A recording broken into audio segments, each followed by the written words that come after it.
On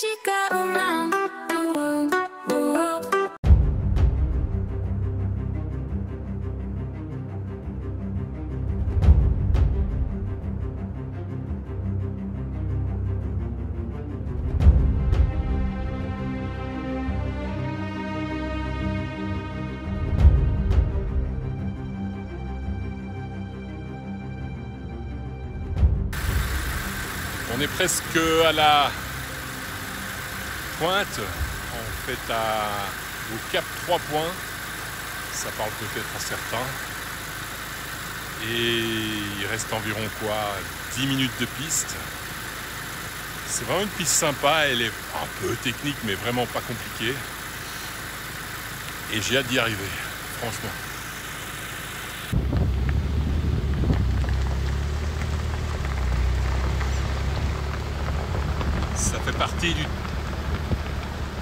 Ça fait partie du paysage typique au Ghana. On traverse des champs de cacaoyers, des champs de palmiers.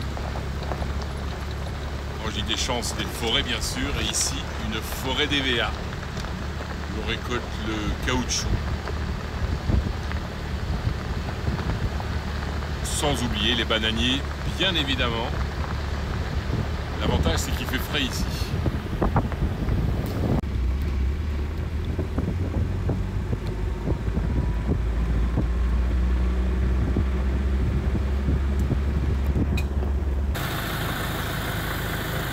Au milieu de cette forêt d'EVA, je voulais voir à quoi ressemblait le caoutchouc.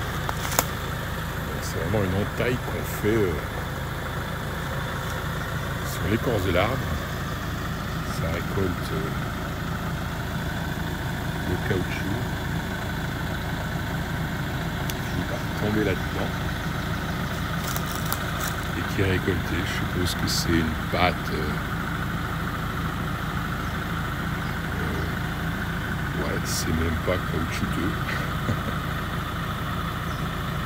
Ça ressemble un peu à du yaourt. Bon ben voilà.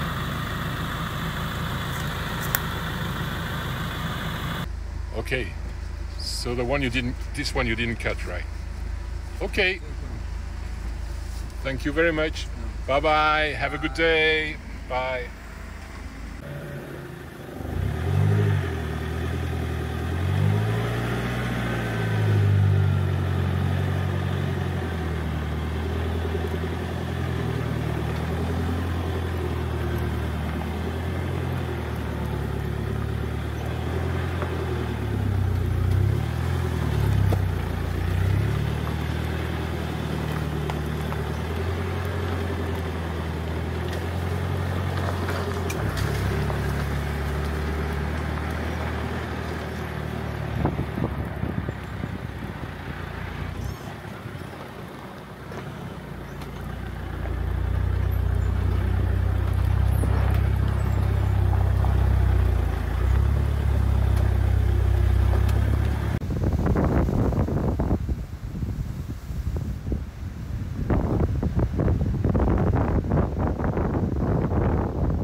Là, ce que vous voyez derrière moi, c'est Ezilbe. C'est à peu près à 5-6 km de l'éco-village où j'étais précédemment. Alors je pense que quand on arrive ici, on a une impression de calme, de douceur. La baie est magnifique derrière moi.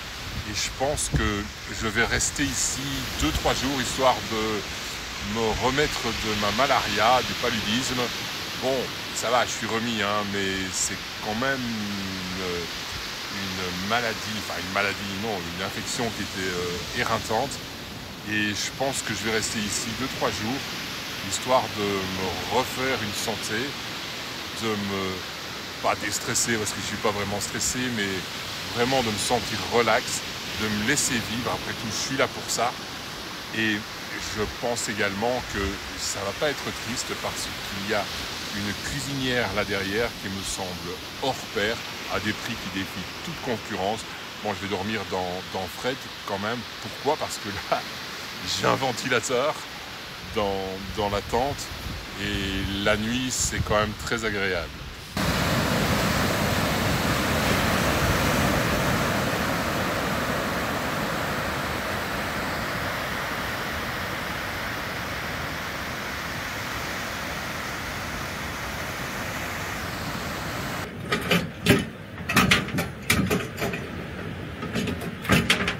Le réchaud Coleman, c'est de la merde.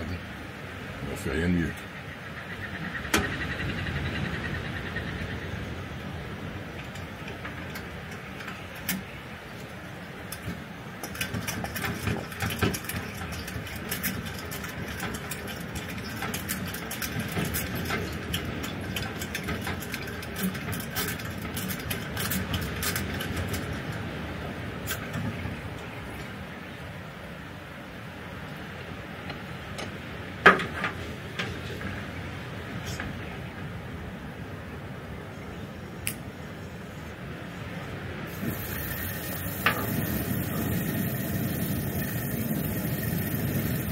Il n'y a plus qu'à attendre que ça devienne bleu.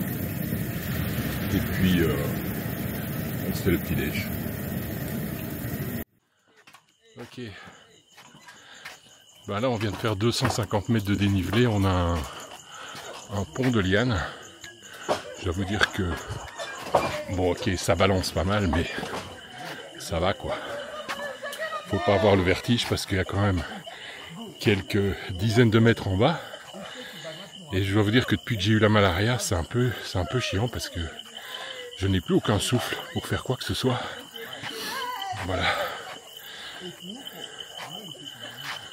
Faut dire que c'est assez marrant. On peut pas monter à plus que 5 sur un pont.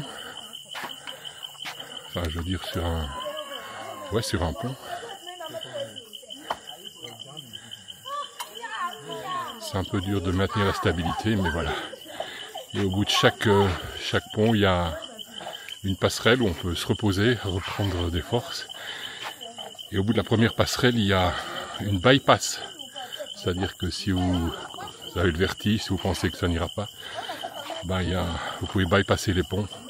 Bon, c'est moins marrant, quoi. Et normalement, on devrait voir, si on a de la chance, je sais pas si je pourrais les filmer, mais des éléphants des forêts, des singes et d'autres joyeusetés. Bon, on verra. Hein. Après le premier passage, il y a déjà des abandons, des gens qui ont le vertige apparemment. Bon, on peut pas être plus que 5 là-dessus. Ils sont déjà 5, donc je vais attendre le prochain passage. Are you okay? Yeah, I'm fine. You'll be on my YouTube channel. All right? Say hello. Hello. Hello. He's not scary. Not at all. Not at all. Right. But she is. Yeah, so she go down. Yeah, she'll go down. Okay. Donc un abandon. C'est vraiment génial. Hein? C'est vraiment super. Alors, la randonnée fait à peu près 1 heure. Et puis après, si on veut, on peut encore prolonger de 40 minutes. Mais là, il fait un peu noir. Et là, normalement, on devrait voir des singes. Bon, des singes, je vais encore voir. Si c'est des chimpanzés, je vais encore y aller. Mais si c'est pour voir juste des singes que j'ai déjà vus, je vais voir si j'ai encore du souffle à ce moment-là. And shaking there. Now even if you shake, it's definitely won't fall. It won't capsize. Yeah. See, it can never turn like this. That. En principe, on n'a pas le droit de filmer en marchant sur le pont. Mais bon, comme j'ai encore un peu le sens de l'équilibre, je le fais. Bon, franchement, si vous venez au Ghana, là c'est un must, hein, parce que les paysages sont absolument fabuleux. Puis l'expérience de se retrouver à 40 mètres au-dessus du vide, c'est fabuleux également. Je l'avais jamais fait. Bon, je sais pas si je vais pouvoir observer des animaux, en tout cas les filmer ça va pas être possible parce qu'il faut à la fois filmer et se maintenir en équilibre. Mais en tout cas si j'y arrive, bah qui sait. Oula.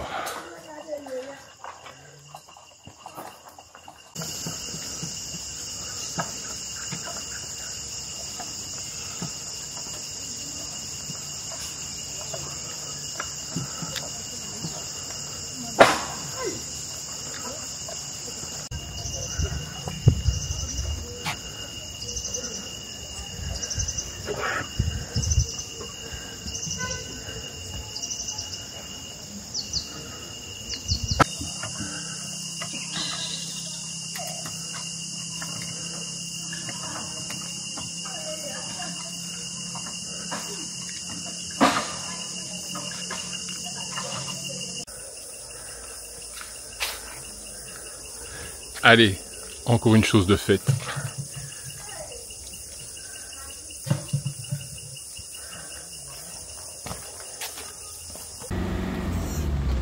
Bon, là je pars pour le milieu du lac Volta à peu près. Il y a 129 km et on prévoit 8 heures de piste. C'est dire si ça va être un peu chaud. Il faut dire que le lac Volta est immense, hein, c'est quelques centaines de kilomètres. Pour le parcourir du nord au sud, il faut 30 heures de navigation. Bon, moi, je dévie à les pistes et puis normalement je devrais arriver dans un endroit où je peux le traverser avec un ferry, mais dans le sens de la largeur. Voilà, c'est histoire de dire que je vais traverser le lac Volta. Et puis de là, direction Accra. Donc, let's pray. Et comme c'est une piste assez compliquée apparemment, et que je suis tout seul, j'espère qu'il n'y aura pas d'accro. Enfin, normalement, ça devrait aller. Je veux dire que Sir Alfred est... Quel calme, les amis. Me voilà arrivé après 5 heures de route aujourd'hui au lac Volta. Voilà, ça évoque beaucoup de souvenirs de géographie pour moi. Un nom, des animaux. La région est vraiment superbe. Alors là, je suis entouré de dizaines et de dizaines d'oiseaux. C'est tout ce qu'on entend. Bon, j'espère qu'il n'y a pas de crocos là-devant, mais enfin, il y a peut-être en avoir, mais j'en vois pas. On verra ça ce soir. Et c'est ici que je vais bivouaquer. Le pied. Le pied.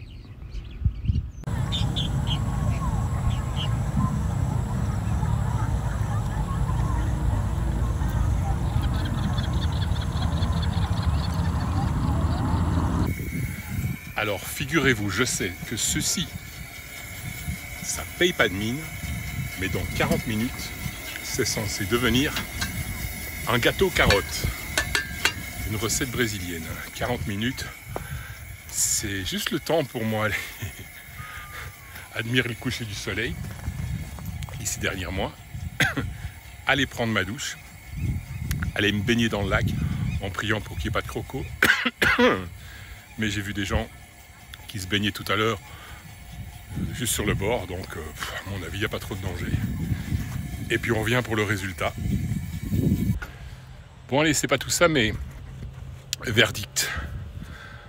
Attention, surprise. Et ça m'a l'air pas mal tout ça. Il n'y a plus qu'à laisser refroidir. Et puis démouler, et puis s'enfiler tout à l'heure d'ailleurs. Allez, c'est parti pour la nuit. Je quitte un spot de rêve au nord du lac Volta, où je suis resté 2 jours. En principe, je comptais rester seulement une journée, mais là, je suis resté 2 jours. Tout simplement parce que le site était magique. Maintenant, j'ai rencontré des tas de gens, j'ai rencontré des pêcheurs, des agriculteurs, des ados qui venaient chercher de l'eau, remplir leurs bidons, tôt le matin ou en fin de journée. Et donc on a eu l'occasion d'échanger un petit peu sur leur vie, sur ce qu'ils faisaient. C'était assez enrichissant, pardon. Et puis là maintenant, ben voilà, faut bien quitter un jour, donc en route pour à peu près 8 heures de route pour faire, 8 heures de piste pour faire 129 km. Bah c'est parti, on y va. Je viens d'avoir un checkpoint policier assez étonnant, c'est la première fois que ça arrive. Le gars m'a demandé ce que je transportais dans mon véhicule. Je lui ai dit des vêtements, un peu de nourriture, et puis il se demandait ce que j'avais à côté de mon siège. Je dis des poubelles, parce que je ne veux pas les jeter n'importe où dans la nature, je veux trouver un endroit pour les jeter. Et le gars trouvait ça assez suspect, puisqu'ici tout le monde jette les poubelles à la rue, quoi. Ben, figurez-vous qu'il m'a fait déballer toutes mes poubelles pour voir ce que j'avais dedans. l'Afrique me réserve des surprises assez étonnantes parfois. Et du coup, il a pris mon téléphone simplement pour avoir mon contact, pour me dire bonjour de temps en temps. Bizarre, mais vraiment bizarre.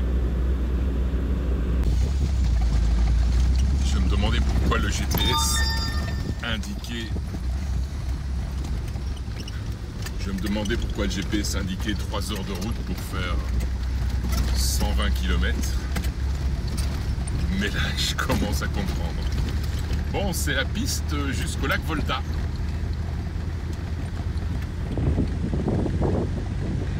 Bon, ben après 3h30 de piste, on a quand même pris cher parce qu'il y a beaucoup de croisements de ponts, de verres, de roches, de sable. Là, il faut se rendre à l'évidence, là derrière.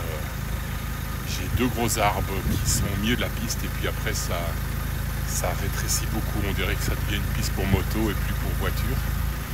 Ce qui n'était pas prévu. Donc il faut se rendre à l'évidence. Il faut faire demi-tour malheureusement. C'est comme ça. Pourtant j'ai passé des obstacles où j'ai rempli des devers, j'ai mis des troncs d'arbres pour pouvoir passer. Mais là, ça devient impossible. C'est pas possible de couper 2 arbres à machette et puis sans savoir ce qui se passe devant, c'est vraiment très rétréci. Donc je vais essayer de faire demi-tour et voir si je peux pas prendre une autre piste. Mais sinon je vais devoir retourner d'où je viens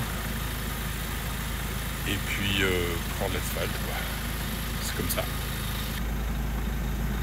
Vraiment impossible de passer là-devant. Il faudrait couper le premier tronc, c'est pas encore un gros problème, mais encore il y a un 2e arbre là-bas, ça prendrait une bonne heure. Et puis derrière, j'ai été voir, j'ai marché, c'est vraiment une piste étroite et s'il reste 100 km comme ça, c'est malheureusement pas possible. Bon bah c'est comme ça, hein, c'est la vie. C'est ça le 4x4. Alors non, c'est pas du tout du brouillard, c'est la poussière. Voilà ce qui se passe quand vous traversez certaines nationales au Ghana. Vous nettoyez le véhicule, flambant neuf, et puis vous tapez ça.